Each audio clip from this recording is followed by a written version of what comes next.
रही है। मौसम ने एक बार फिर करवट ली है। आपको बता दें, तेज आंधी के साथ बारिश हुई, मंडियों में पड़ा अनाज बारिश की चपेट में आया है। करनाल पश्चिमी विक्षोभ के असर से मौसम ने एक बार फिर करवट ली है।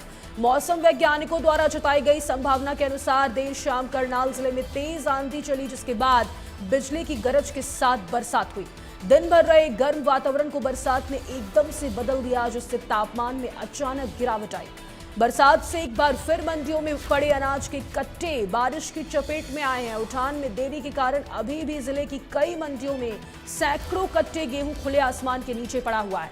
निर्देशों के बावजूद सरकारी एजेंसियों द्वारा खरीदे गए अनाज को बरसात से बचाने में बार बार लापरवाही बरती जा रही है। तो करनाल से ये बड़ी जानकारी। मौसम ने एक बार फिर से करवट ली है।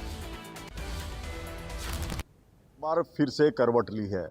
जिस तरह से मौसम वैज्ञानिकों ने अनुमान लगाया था, उसी के अनुसार पश्चिमी विक्षोभ ने अपना असर दिखाया है। आज एक बार फिर से तेज आंधी के बाद करनाल जिले में बूंदाबांदी हुई है, तेज गरज के साथ बरसात हुई है, जिसके चलते मंडियों में जो अनाज खुले आसमान के नीचे पड़ा था, एक बार फिर बरसात की चपेट में आया। मैं आपको तस्वीरें दिखाना चाहूँगा। ये तस्वीरें आप देख सकते हैं कि अभी भी अनाज मंडियों में लाखों की संख्या में जो अनाज की बोरियां हैं, जो सरकारी खरीद एजेंसियों ने खरीदा था, वो खुले आसमान के नीचे पड़ा हुआ है, क्योंकि इस बार लिफ्टिंग की रफ्तार उतनी तेज नहीं हुई है। हालांकि अब जो सीजन है गेहूं का, वो लगभग समाप्त हो चुका है, लेकिन अभी भी ये गेहूं के कट्टे जो हैं वो यहाँ पर पड़े हैं। पहले भी जब मौसम ख़राब हुआ था, इसी तरह से बरसात की चपेट में आया था, और अब आप एक बार फिर देख सकते हैं कि जो बरसात अभी कुछ समय पहले हुई थी, दोबारा से इस गेहूं को बरसात के पानी ने अपनी चपेट में लिया है और ये पूरी तरह से भीग चुके हैं, क्योंकि इस बार लिफ्टिंग की रफ्तार बेहद स्लो रही है। अभी भी करनाल जिले की, हम घरौंडा अनाज मंडी की बात करें, असंध की बात करें, इंद्री की बात करें, यहाँ अभी भी उठान होना बाकी है।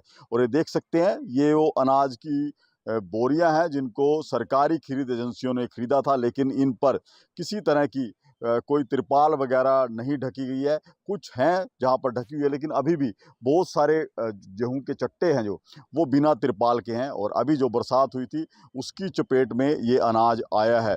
ऐसे में जो किसान इस गेहूं को मंडी में बेचकर गया था, उसको अब और इंतज़ार करना पड़ेगा अपनी फसल की पेमेंट के लिए, क्योंकि अब ये नमी इस गेहूं में आ चुकी है, और जब तक इसका उठान नहीं होगा, उससे पहले किसान को उसकी फसल की पेमेंट नहीं मिलेगी, यानी उसके खाते में पैसा नहीं आएगा, और ज़्यादा देरी होगी। ऐसे में जिस तरह से मौसम के मिजाज बदले हैं, ख़राब हुए हैं, उसका सीधा असर इसके ऊपर पड़ा है। हम आपको दिखाना चाहेंगे कि ये गेहूं के कट्टे हैं। यहाँ पर आप देख सकते हैं कि ये बारिश में गेहूं पूरी तरह से भीगा है, और कई बार ऐसे हालात बने हैं मौसम के सीजन के दौरान, जब बरसात हुई है और इसी तरह से मंडियों में जो अनाज की बोरियां ढेरियां पड़ी हुई थी, वो बरसात की चपेट में आई है। बार बार ये कहा गया, बार बार ये निर्देश दिए गए कि मौसम के मिजाज को देखते हुए मंडियों में पर्याप्त व्यवस्था रखी जाए, ताकि अनाज की बोरियों को ढका जा सके। लेकिन उसके बावजूद भी ये ऐसी तस्वीरें हैरान करने वाली है कि किस कदर लापरवाही बरती जा रही है। पहले उठान में देरी की गई, अब इसके रख रखाव में ये बड़ी लापरवाही हुई है, जिसका खामियाजा किसान को भुगतना पड़ेगा। करनाल से महेंद्र सिंह, इंडिया न्यूज हरियाणा। मौसम ने एक बार बढ़ेंगे। यमुनानगर से बड़ी जानकारी मिल रही है, जहां पुलिस और बदमाश की मुठभेड़ हुई है। आपको बता दें, लूटकांड